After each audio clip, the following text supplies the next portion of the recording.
Bueno, buenas tardes. Gracias por estar aquí a esta hora.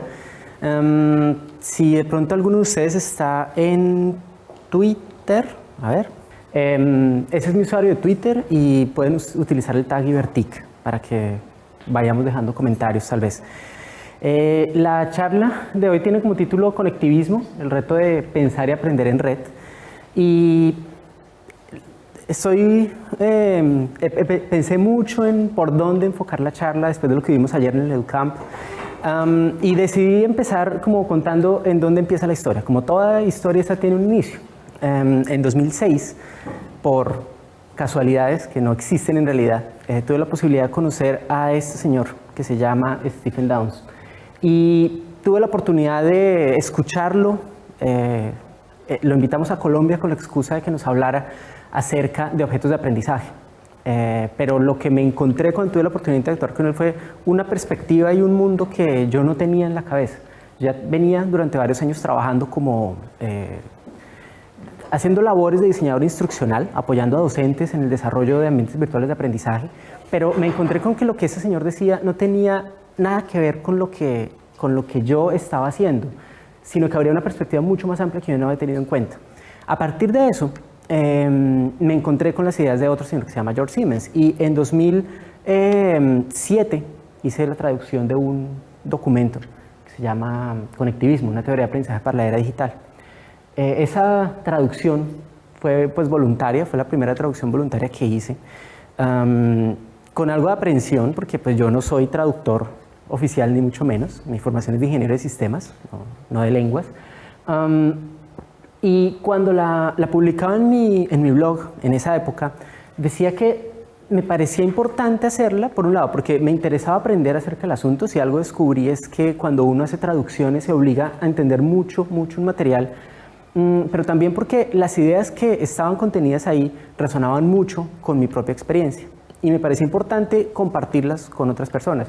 Yo recuerdo que en la época algunas personas les envié el asunto por correo electrónico y les decía, esto puede ser interesante para discutirlo. Si esto en realidad es una teoría de aprendizaje que está emergiendo, qué bueno poder participar de la discusión. No me prestaron mucha atención, fue un poco solitaria el envío del correo, pero igual lo publiqué y empezó a tomar su rumbo. Yo publico esto y sigo por mi camino y el documento también sigue por su camino. Y poco a poco empieza a generar en mí una duda muy grande respecto a las cosas que abordaba. Entre las cosas que abordaba ese documento había como una discusión respecto a teorías de aprendizaje, a cuáles son las teorías de aprendizaje que tenemos, qué cosas cubren, qué cosas no cubren tal vez. Y cuando yo empiezo a hacer esa exploración, yo ya había tenido algún contacto con las teorías de aprendizaje, porque a pesar de ser ingeniero de sistemas, desde el pregrado estuve trabajando en informática educativa y pues algo de este tema le queda a uno. Pero terminé haciendo una pequeña exploración tratando de identificar cuáles eran los contextos en los cuales habían surgido ciertas teorías, porque cuando yo lo aprendí inicialmente el asunto era bastante enciclopédico tal vez. Esta es la tal teoría de aprendizaje, fue dicha por tal persona y de eso se trata. Entonces como yo lo percibía era, aquí está un conjunto de cosas que debo tener en cuenta y que puedo aprovechar cuando piense en hacer cosas educativas. Listo. Pero cuando yo empiezo a hacer una búsqueda un poco distinta del asunto, es inevitable llegar, obviamente, a Ivan Pavlov y a pensar que este asunto de las teorías de aprendizaje empieza en el marco de la psicología, de la pregunta de cómo aprenden los humanos, y de un movimiento que no tiene menos de 150 años en realidad. Es algo muy reciente nuestra preocupación por cómo aprendemos. No es algo que tenga tantísimo tiempo. Y es curioso que el modo en el que inicia, tal vez todos lo saben, que es con el experimento de Pavlov y su perro, que convence a toda una escuela de personas alrededor del planeta de la importancia de ciertas técnicas para generar ciertas conductas observables. Entonces, en esta técnica, en esta teoría, perdón, que es el conductismo, pues uno encuentra cosas tan curiosas como que John B. Watson terminó trabajando en una agencia de publicidad. Y es inevitable ver que la publicidad hoy en día, a pesar de todo lo que hablamos respecto a, o bueno, no sé si hablamos, pero a pesar de todo lo que yo escuché cuando me estaba formando respecto a lo malo que era el conductismo, eso no se usa, pero resulta que la publicidad lo usa de manera muy efectiva. Es impresionante lo que la publicidad hace en términos conductistas. Así que, ¿funciona? Sí, sí funciona. Aprendemos así, podemos aprender así. Se encuentran con cosas como las máquinas de aprendizaje de Skinner, que eran como el inicio de mire todo lo que pueden hacer los computadores, que genera toda una línea de trabajo en donde basta con la máquina para que una persona aprenda de una forma diferente. Entonces, bueno, toda esa escuela es la escuela del conductismo y como su nombre lo sugiere, tiene que ver con la conducta. Pero aparece en un contexto histórico determinado. Y en 1940, alrededor de 1940, aparece una cosa en ese contexto que genera una nueva visión respecto al aprendizaje. Esta es una foto de ENIAC, los computadores aparecen, y entonces a partir de una crítica bastante fuerte de Noam Chomsky y de un documento de Donald Broadbent, como que aparece una nueva escuela de pensamiento. Entonces ahora tenemos algo que se llamaba cognitivismo. Y en el cognitivismo la lógica de fondo es ver el aprendizaje y ver al cerebro como una máquina de procesamiento de información. A mí lo que me parece muy interesante de eso es que, y no lo había notado antes, cuando hice esa segunda exploración, lo que encuentro es que, primero, el asunto no funciona como parecía en el libro, como yo suponía que existía en el libro.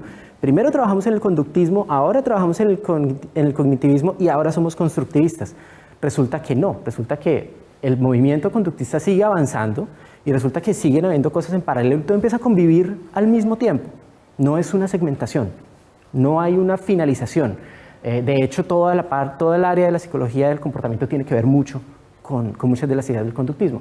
Y esta idea del cerebro como una máquina de procesamiento de información se empieza a desarrollar en otro montón de personas. Empiezan a aparecer términos como memoria de largo plazo, memoria de corto plazo, cómo almacenamos, cómo recuperamos, que son términos que provienen en su gran mayoría de los computadores, de cómo guardo en disco, cómo recupero de disco. Eso genera una visión específica de cómo aprende la gente, que funciona y nos ha funcionado bastante bien. Y hay pues, posiciones tan diversas como las de Jerome Bruner o las de Bandura. Hay muchísimo trabajo en esa línea de pensamiento que se llama cognitivismo y que se enfoca sobre todo en la cognición. Si bien en el conductismo el asunto era la conducta, lo importante era observar la conducta, tenemos como una especie de caja negra. Para el cognitivismo el problema también es lo que está ocurriendo adentro. ¿Cuáles son los procesos que ocurren para que yo aprenda, para que yo almacene información, recupere información, etcétera? Y en paralelo con eso, ni siquiera en paralelo, si uno dibuja a toda esta gente, por aquí están los grandes conductistas, uno se encuentra que el trabajo de Piaget empezó antes que el de Skinner y que Vygotsky estaba hablando acerca de todas sus ideas de aprendizaje social por allá en los años 20. O sea, no son cosas nuevas. Y para mí eso fue una sorpresa. También los contextos de donde surgen. Noten que la mayoría de los conductistas son estadounidenses. Noten que estos dos, Piaget y Vygotsky, son de una tradición más europea. Piaget es suizo y Vygotsky es ruso.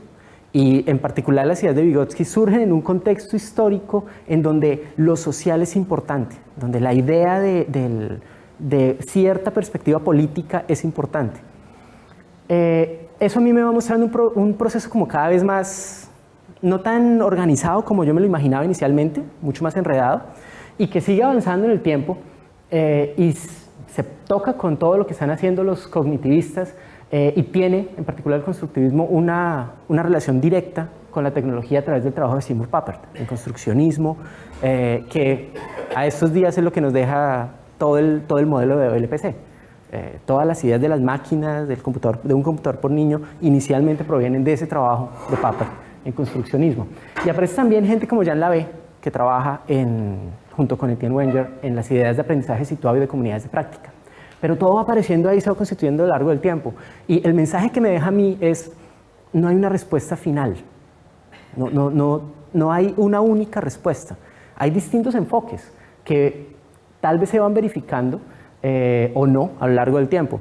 Esta última escuela es obviamente la del constructivismo, y constructivismo viene en buena medida de construcción, ¿sí? El estudiante construye, el aprendiz construye su conocimiento. Todo eso sugiere ciertas tareas que deberían estar ocurriendo dentro de la cabeza de uno y que tal vez de las cuales uno podría o no ser consciente como aprendiz. Y cuando uno hace un resumen del asunto, pues uno tiene 3 teorías de aprendizaje enfocadas en 3 cosas distintas: la cognición, la conducta y la construcción. Lo que el documento de George Siemens, que yo traduje, decía luego de hacer esa introducción, indicaba que había toda un área de trabajo que no había sido necesariamente abordada por esas teorías de aprendizaje. Y eso incluye, entre otras cosas, toda esta línea de arriba. Esto es un mapa de la ciencia de la complejidad y incluye en la línea de arriba, en particular, lo referente a la teoría del caos. Y cuando esas ideas empiezan a involucrar, pues empieza a aparecer un problema importante que yo siento que todavía persiste en las ideas del conectivismo, y es: usted puede tomar ideas que provienen de la matemática y aplicarlas de manera directa al aprendizaje. ¿Será que sí? ¿Será que no? Algunos dicen ni de vainas, que es una expresión muy colombiana. Otros dicen hay que hacer esa exploración. Y bueno, ese es como un área. La otra área que Siemens menciona en su documento tiene que ver con esta parte de aquí abajo, que tiene que ver con todo el desarrollo en inteligencia artificial, redes neuronales y en particular, se metió por aquí, el modelaje computacional.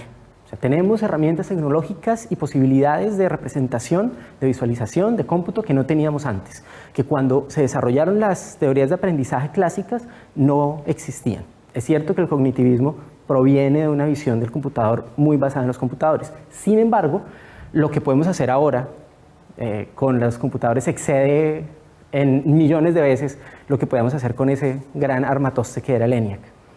Y la otra línea es más central, que arranca con toda la ciencia de la complejidad, pasando por las ideas de autoorganización, de autopoiesis, de emergencia, de dinámica de sistemas, y desembocando en una cosa más o menos reciente, que empieza a aparecer en los últimos 10 años. A ver.